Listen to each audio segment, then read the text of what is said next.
Hello, it's Etharal here, and today we're starting off a new series of the Mount and Blade Warband, but this time we are using the Game of Throne mods Clash of Kings. So I'm going to give this one a try. It's a mod that I've been putting off playing. I have played it a little bit in the past. I find that some of the decisions that the mod has made in this game are a little bit arbitrary. He has, decided to do some stuff with random events that can just happen, and these can happen out of nowhere at any time, and if you decide to do things and you decide to do them wrongly, you can do things like lose attributes. So that's a whole level that you can potentially, lose in terms of attributes. All the strength requirements for armor is very realistic. It's very, very high. But those two combinations make for sometimes a bit of an annoying playthrough. But I've decided, you know what, I'm going to bite the bullet, going to give it a go. I'm going to put together a little series. I'm going to see how well we do. It might just be a case that, as in Game of Thrones, we just kind of get screwed over. That's, I suppose, though, Game of Thrones, though, really to a T, so you can't really expect too much, I suppose, in that sense. And in that sense, the modder has gotten the game very much right. So here's this guy that we're going to be playing as Damian here. He is going to try and go away from the usual sort of way of doing things. This game is very much focused around Westeros, but it does have the eastern continent as well, and so I think we are going to try and do it so that we actually go to, being the Western continent, basically. So here, just going to get through the first game. The first one starts very much as normal. One thing, if you do play this mod, I would certainly recommend is that you get to, your strength up as high as you can at the beginning. I've seen Let's Plays of this game before, where it's actually been a case where the person, the Let's Player, actually can't use their starting equipment because the strength requirements of them are too high, and you've basically had to fight that first guy with just your fists. Not a situation you want to be in, I can promise you of that. So here we're just going to have a look around, have a bit of a thinking of where it is exactly we're wanting to go. We could go north in the Eastern Kingdoms. I was considering going for like the Dothraki sort of thing, but it doesn't seem like the Dothraki are really in this mod as an actual, people, in the sense of having actual lands, which does make sense on the style of the Dothraki, given that they are wandering horse lord type people. So we are first of all going to go down to Dorne. The reason being is Damian does decide, he's going to work for somebody in Westeros. He's going to work for the Prince of Dorne and then try and actually get a bit of money together. So he's got a bit of money before going over east. Plan being then is that we're going to go over east and we are going to make our fortune. Then once we have our fortune, we're then going to come back to Westeros as, like conquering hero sort of thing. If you think Daenerys from the actual books, the TV series, that is who we are going to aim to be. So here we're going to just sign up with Prince Oberyn Martell, who is ironically able to walk and very much fight in this rather than just, sitting on his, wheelchair and everything, which, there's not really any way that they could do, a guy who couldn't walk in this mod. So it kind of makes sense, it's not the end of the world or anything like that. So here we're just going to, skip everything forward a little bit and get to hopefully a fight where we're going to be able to see what it does exactly look like being the, working for Dorne. Though, talking a little bit more about this actual mod, the mod there, actually an ideal situation there, we can't even level up because we don't have the strength. That's your first sort of, first upgrade and you can't do it. It's an interesting design decision that I've got made. This mod is all through interesting design decisions. There's, like I've mentioned before, there's the ridiculous strength requirements. This one seems to be even more lethal than this game normally is, which is an interesting change and does very much in keep with the themes of Game of Thrones, and it is very much appropriate for the setting and everything. But it does still feel, it's handicapping you a little bit too much in very arbitrary ways, even, rather than, doing it in a logical sense. They're just kind of doing it a little bit all over the place and everything, which I think is maybe a little bit, not great, to put it simply, to put it very, very, very simply. I think their ways probably could have maybe looked at putting it in a way that wasn't quite so negatively, hampering you just so arbitrarily. That's basically the only word that I can think to really describe the choices that they have made with this game. But, still, that's perfectly fine there. We do as well, we've decided we're going to leave Oberyn. He's not really going to do very much, and there's not really very much going on down in southern Westeros at the minute. So we're going to just, bite the bullet. We're going to go over and we are going to go and see Volantis, which is people that hasn't been in the TV series. I haven't read much past the Game of Thrones, the book itself, so I don't know if they do come into more with the actual, any more in the books. But, if anybody does know, if they do, please do be sure to let me know. It'd be something I'd be interested in finding out a little bit more about, because I do understand that the books and the TV series do differ incredibly the further in the seasons that they do get.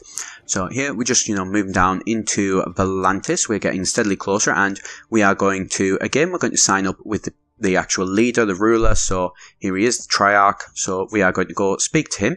They do have some very interesting, Middle Eastern sort of style influence armor by the looks of things just from that guy alone. So brilliant. Know what? We're going to go and jump into these guys. We're going to actually as well, we do get a horse straight away. So, that's pretty good. We're going to swap some stuff around though. We do have some equipment that's actually better than the equipment they've given us initially. We're also going to as well equip our sword. Reason being, I've read a couple of bits about the mod and I've never used spears myself in it, but one thing that I've discovered is that there is a way that the spears can just break when you use them. That again, not really a great one. And there you've just seen as well there that actually I've one of those arbitrary options that I was talking about there came up, where I gained force morale, but then I've lost 5 renown just because that that can be a whole fight now that you need to do just to make that up. Not a great way of doing it. Basically, it's a very, very, very strange way of doing things, and there's no real intentions for it and reasons why it's even happened. It can just happen at any point.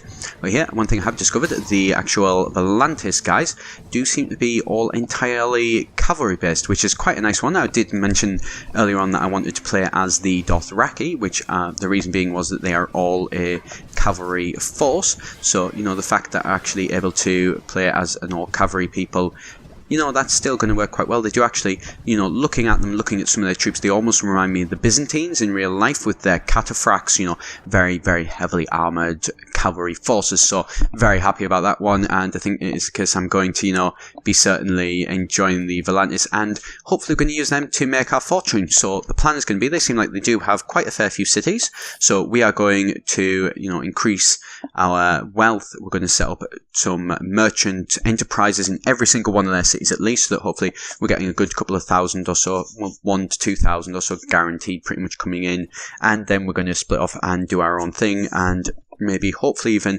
move north through the rest of actually the lands of the eastern area, claiming as much of our fortune as we possibly can, setting up basically a massive merchant empire. That's going to be the intention, certainly.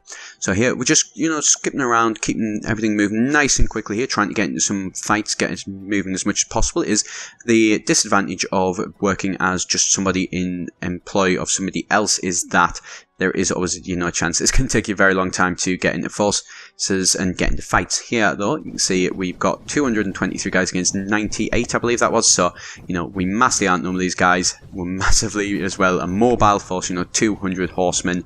This force is going to look very good. Can you imagine coming over the hill, you're going to fight these guys and you just see 200 horses barreling down towards you. I would love to see it. I mean, you can probably hear as well in the background the thundering going on from all of those horses. It's a really nice impression, it does give here as well. I do need to work on my couching damage and my lance strikes, but it's not the end of the world. These guys, again, like I said, thundering, they're all getting the hell out of there as quickly as they possibly can, and so we're just going to go in and we are going to basically attack as many of these people, and maybe do a little bit of mopping up here, and it looks like they are running for their lives, although then they do seem to turn around, and it should be a case that we should be expecting to see the rest of our forces eventually coming in and swarming out these guys.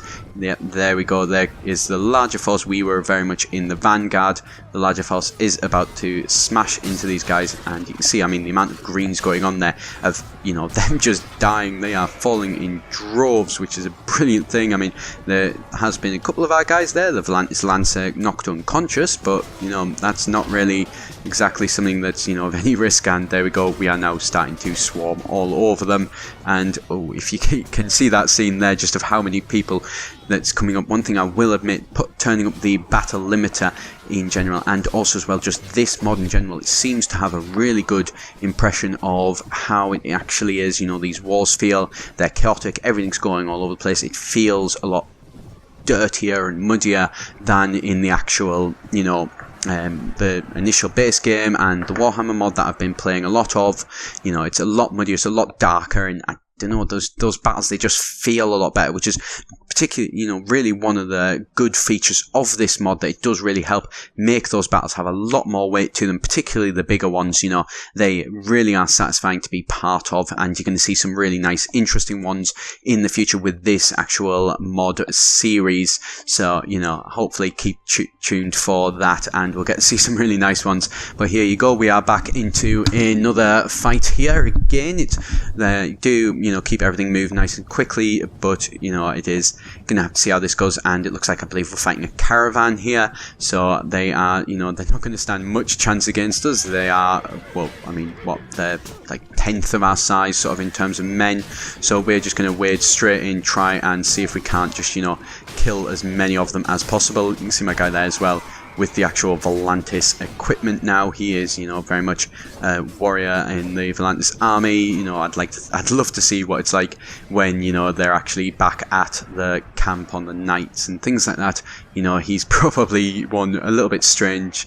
I'd like to think a bit off, probably by himself and quite quiet, as you know, he isn't native to Volantis. He's just sort of shown up and then gained employment in the army, but he is going to work his way up from the very bottom to the very top. That is going to be the goal. So, you know, he is going to be somebody who is certainly going to be respected, if nothing else, by the rest of the forces, I think. Although, I mean, that's pretty far off, to be honest, and, you know, it's going to be a long, slow climb up to the top, just because of the nature of the way strength and everything like that works in this actual game. And I think it could be a case, it could be a fair few weeks before we do manage to get to being elite. But in those times, hopefully we may be able to help the Volantis guys actually expand a little bit, maybe become a little bit more successful. And so, you know, hopefully see how that one does actually go. There you go, you can see as well, another arbitrary random encounter sort of options. One thing that is as well interesting about the random encounter options is that there are a fair few that he's put in which are very, very similar. There's maybe, you know, like a different comma somewhere and things like that, and then have completely different options, so you can't always predict that, you know, picking the same option each time is always going to actually have the same end result. And the guy who's made it does seem a little bit cruel in that sense, in that it can seem like it's not always, you know, there's one tiny thing, like I say, a comma slightly different, and one option can be, you know, a really good one, and then if you pick, you're in the exact same scenario, and, you know, you pick the exact same option, and then another time you could lose an agility stat. Not sure why. I get that, you know, there is a chance that sometimes bad things can happen, sometimes good things can happen, but really not a great choice. I'm not really happy about that. I love everything else with this mod. Ironically, it's literally been that, which is such a big thing, and I've had some bad experiences in the past. That is what has stopped me from really playing this mod quite as much as I probably should have, and really would have liked to, and really stopped me liking it as much as, you know, I want to, because I really do want to like it, and I do enjoy it when I do play it. So, you know, that's, I mean, there's nothing to do about that. The modder, it's his design choice at the end of the day. So we're going to leave it there. You have had a little bit of an introduction, hopefully, to Damian and his plans to get his fame in the Eastern continent. So thank you very much for watching here at EGN. Do be sure to subscribe if you do enjoy the video. And I've been Etharal here at EGN.